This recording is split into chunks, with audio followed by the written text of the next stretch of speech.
Fox 2 presents Hancock and Kelley. Good Sunday morning. Welcome to Hancock and Kelley on Fox 2, where we take on the top issues of the week. On the right is John Hancock. Top of the morning. Guess who's out of town?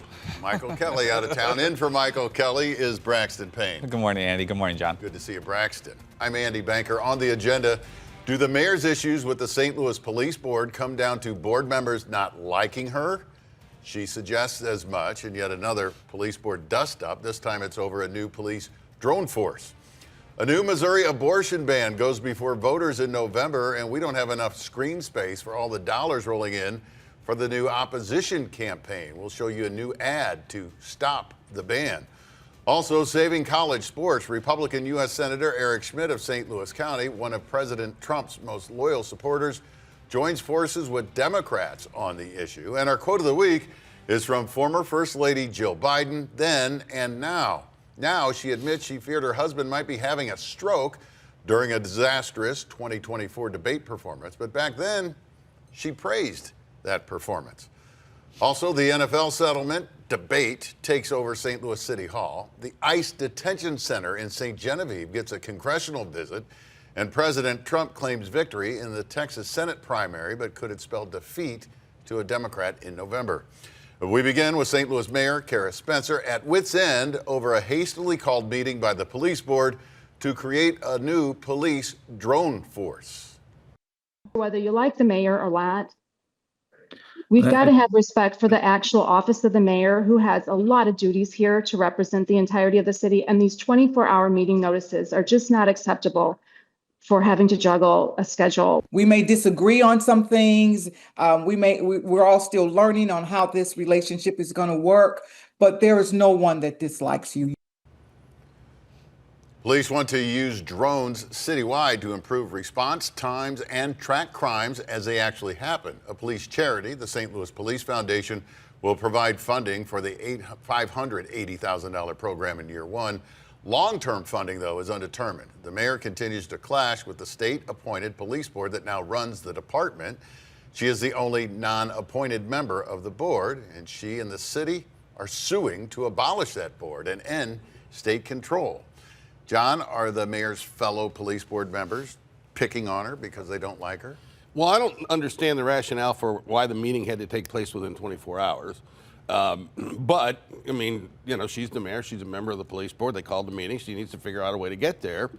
I don't think this drone program is the least little bit controversial. They already do it in St. Charles County, or St. Charles City. And this came up from the police department and the chief. This isn't something the board whipped up. And thank goodness for the police foundation. The amount of money they have put in to supplement law enforcement in this town is laudatory. Is this a good mayoral look for the mayor? Well, I also You guys understand, don't like me? I sympathize with Mayor Spencer. I mean, it is a lot to be mayor, and if you're having 24-hour notices for meetings that are very important, because I think public safety is the #1 important issue in the city of St. Louis, and she wants to make sure she's at every single meeting. So 24-hour notice is something that I believe is a little ridiculous, and to John's point, did it need to be 24-hour notice? My fear with the drone issue is it's 1 year of funding. If it works and we want to keep it going, who does that fall under now? We already have a tight budget in the city, and they're already asking, the police department's already asking for more and more money. If that's going to continue to grow, we're going to have to find the revenue somewhere. Yeah, but I would imagine once you've got the capital, you know, once you've got the drones, that's going to be the vast chunk of the expense, right? So it won't be a $580,000 program next year. We've talked about the mayor's plan to spend the city's $250 million from Rams owner Stan Kroenke over the team's move out of St. Louis and back to Los Angeles. The largest chunk of the money would be split 10 ways under her plan, with the largest part of that, nearly $110 million, going to North St. Louis development and tornado recovery. Now the public is weighing in. This is the time to invest in North City, and that will provide safety and security and more jobs when people have some place to live, places to work in North City. It makes sense to invest some of that windfall back where it came from, to sports attraction, which has a proven record of success for St. Louis. The Board of Aldermen's Housing, Urban Development, and Zoning Committee had a packed house for the first public hearing on the plan. The city comptroller wants more money for the city's beleaguered water department. A pair of Northside aldermen are pushing for even more money for North St. Louis. Braxton, should money derived from the loss of an extremely valuable sports franchise be spent in like fashion? First off, I cannot believe we're still debating this. I mean, this is something, as a city resident, we filled out a survey over, 19, 20 months ago. We get emails about it when there's an update from the board president, Megan Green. Now we got another email after they released the plan that we're going to have another meeting about it. It's like meetings to death. I'm tired of it. I mean, yes, do I think there should be debate on how we spend the money? Of course. And I think there's valid points to all sides. I don't think Northside's getting enough. I also don't think the water department's getting enough. I mean, our water infrastructure in the city of St. Louis, it's hitting a boiling point, no pun intended. I mean, we're about to hit the point where if we don't fix it now, it's going to be so much money and it's going to fall on residents to do. This was transformational money that has just literally just been sitting there. And what do we, can we not just debate it to death? Can we actually do something with it? How much difference can public input make on this, do you think? Who knows? I can't believe my wife could have spent that money in 6 weeks. How are we? I don't know. I envisioned with that chunk of money, they could have done something really substantial, really transformative in St. Louis. There's not enough money there to fix the water. I mean, you're making a drop in the bucket, so to speak. But they're going to do what they're going to do. I just hope they do it. You look at places like Nashville and what they read, the riverfront was dead 15 years ago. They invested capital, money, private funds, all of those things. They had transformational money to do something to it, and they were able to do it. I hate us continuing to compare it to Nashville, Indianapolis, Arkansas, Bentonville, for God's sakes. I mean, we need to do something that's actually transformational. And yes, now at this point, let's just spend it. Let's get it. Let's move on. Let's figure out what we can do in the next phase. The new Republican-backed abortion ban will go before Missouri voters in November. The campaign to defeat it is out of the gate in a big way. We're saying no to putting politicians in charge. And no to taking away. The Stop the Ban campaign has released its first ad. Reports filed with the Missouri Ethics Commission show Stop the Ban has piled up a war chest of more than $4 million, with the ACLU alone kicking in $2 million this past week. Missouri voters ended Missouri's abortion ban, approving Amendment 3 less than 2 years ago. The new Amendment 3 would ban abortions again, except in cases of medical emergency and rape or incest, but only up to 12 weeks of pregnancy. John, what does it tell you when you see this kind of money rolling in to stop the ban? Is there money coming in on the other side? There will be pro-life money, yeah. It tells you that there's a lot of money in the abortion industry, to be sure. And look, I'm pro-life. And I hope this thing passes. I don't think it will, with that kind of money being spent against it. I think most Missourians would prefer abortion to be very rare. This does have a rape and incest exception in it, and I think that's better than the law before, but I don't think it's going to pass. Yeah, I mean, we voted on this 2 years ago.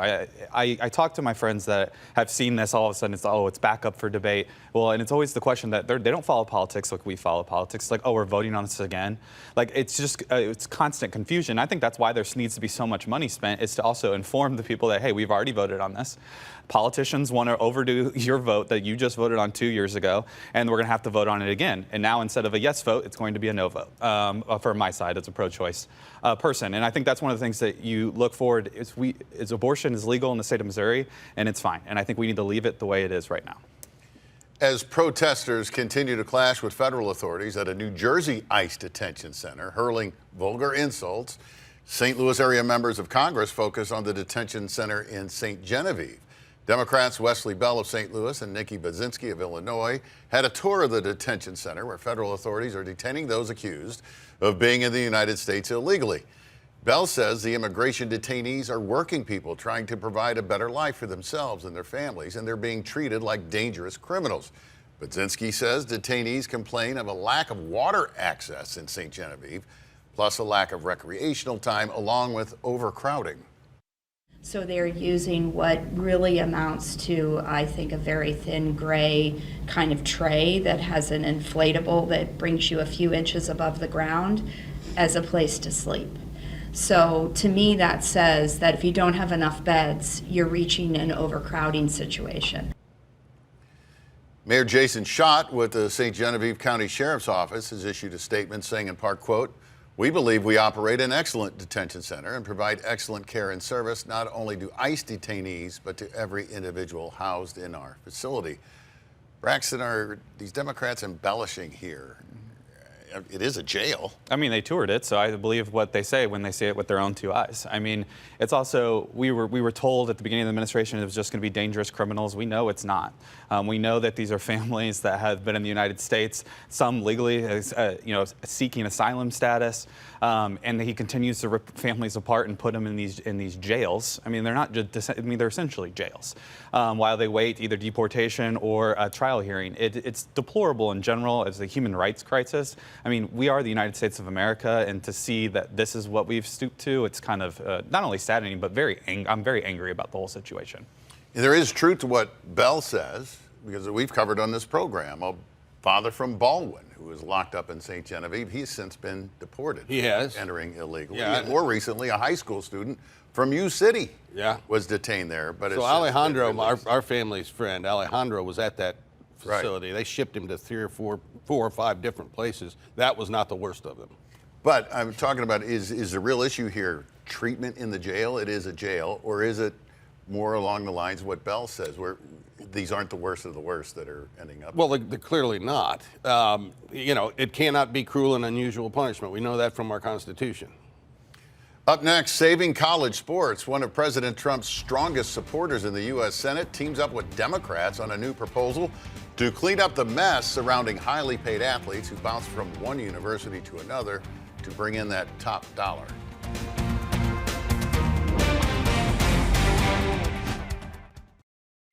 To hear more, listen to the podcast. Just search for Hancock and Kelley. Ardent Trump supporter, Republican Senator Eric Schmitt of Washington, Missouri, and leading Trump critic, Democrat Senator Chris Coons of Connecticut, are now on the same team. They have forged a bipartisan agreement called the Protect College Sports Act. They say it reforms the current morass of athletes transferring from school to school for the highest NIL, or name, image, and likeness dollar. It also allows conferences to pool together to sell their broadcast rights, potentially making smaller schools more competitive. Schmitt says, quote, college sports are on the brink of collapse. I'm proud to be a part of an innovative bipartisan fix. Braxton, he also says the agreement protects women's and Olympic sports, maybe signaling a give from Democrats on the issue of transgender athletes. Yeah, and one of the things, what it does is it eliminates some of the football spending, how much you can spend on football to also support women's sports. I believe the NIL is kind of wild, wild west. I do love that it incorporates a Lane Kiffin rule. I think everyone hates Lane Kiffin, so when a coach leaves, all the players can't just leave with them. Can Congress fix this, John? I don't know if this fixes it, but I think it's a step in the right direction. I wish they had this back when I was in college, Andy. I'd have made like $60. But he's right. College sports are sick, and I hope this helps it. The John Hancock NIL money. Yeah. $60. One person was an NCAA athlete. They called me the stork when I was on the basketball. All right, moving on. A man who rose from humble beginnings in East St. Louis to become one of the most powerful voices in the U.S. Congress launched his farewell tour at the Illinois State Capitol this past week. Democrat U.S. Senator Dick Durbin addressed a joint session of the Illinois General Assembly. He was first elected to the U.S. House in 1982 and then the U.S. Senate in 1996. He will have served 44 years when he's done. He spoke of accomplishments like banning smoking on airplanes, and then he focused on the issue of immigration. Durbin continues to champion the DREAM Act, which would create a path to citizenship for young, undocumented immigrants brought to the U.S. by their parents. He recalled his own immigrant mother, who came to the U.S. at age 2, and she kept a receipt for the $2.50 that she paid for her naturalization papers. If you visit my office in the Capitol building, one move from the Senate chamber, on the credenza behind my desk is that naturalization certificate and the receipt. I put it there because I want everybody who comes into my office to realize I am proud to be the son of an immigrant. Democrat Lieutenant Governor Juliana Stratton and former state Republican Party Chair Don Tracy are running for Durbin's seat in November. Johnny pointed out that a Republican, Orrin Hatch, was an original co-sponsor of the DREAM Act years ago. Is it time for Republicans to engage like that with voices like Durbin on immigration again? Congress is fundamentally broken. It doesn't work. And I don't think one party or the other is to blame for it, but it is broken. When your political resume includes banning smoking on airplanes, you've probably been in Congress too long. But Illinois is going to miss Dick Durbin's clout on the Hill for sure. Yeah. How do you fill his shoes, Brett? I mean, he's a true statesman, and we don't have those really anymore. Stateswomen or statesmen, we just do not have them, and he will be missed. And to the point is, I think Illinois is really going to miss him. When you're the number 2 ranking member in the Senate, that's a powerful, powerful position. Especially this part of the state. Yes. He was always a homegrown guy, East St. Louis. Yeah. Still to come on Hancock and Kelley, President Trump flexes his election muscle in Texas, and former First Lady Jill Biden's stunning revelation about her husband after his disastrous debate performance in 2024. It's our quote of the week.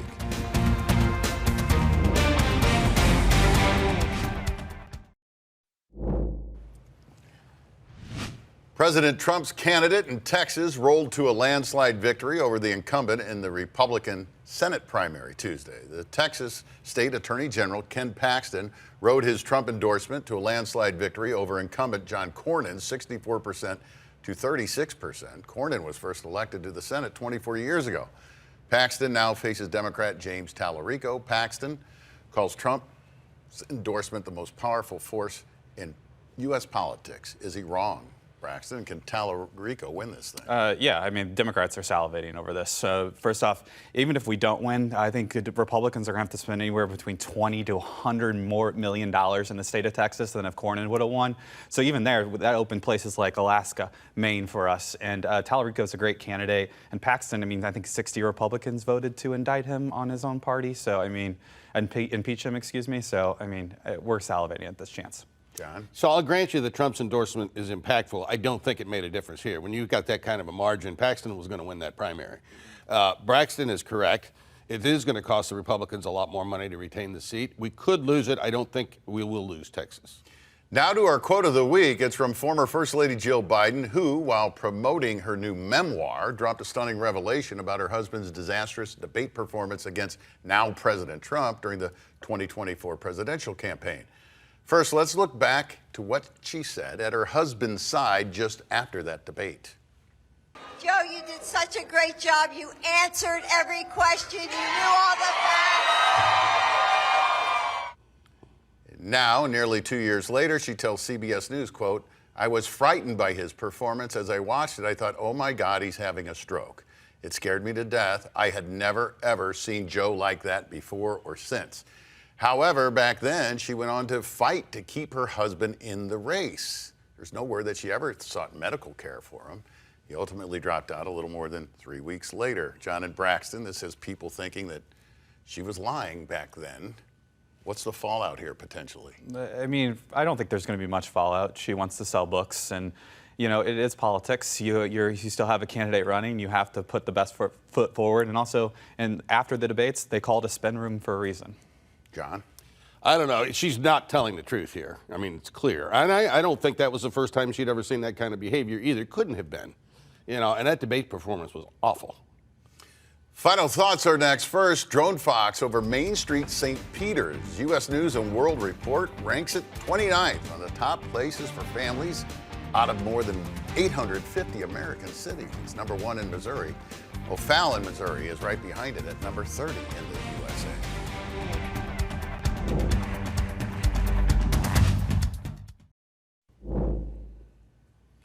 Final thoughts, you're up, Braxton. Well, I just want to say that this coming Saturday, the Bosnian national team is in town. They're playing at City Park, and I'm going to the game. All my Bosnian friends are going to the game. I am super excited, and the atmosphere is just going to be absolutely electric leading up to the World Cup, and I'm excited to watch every game.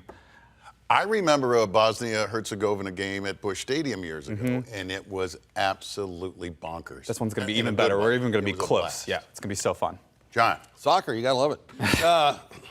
So I'm at the neighbors the other night for a little happy hour, Andy.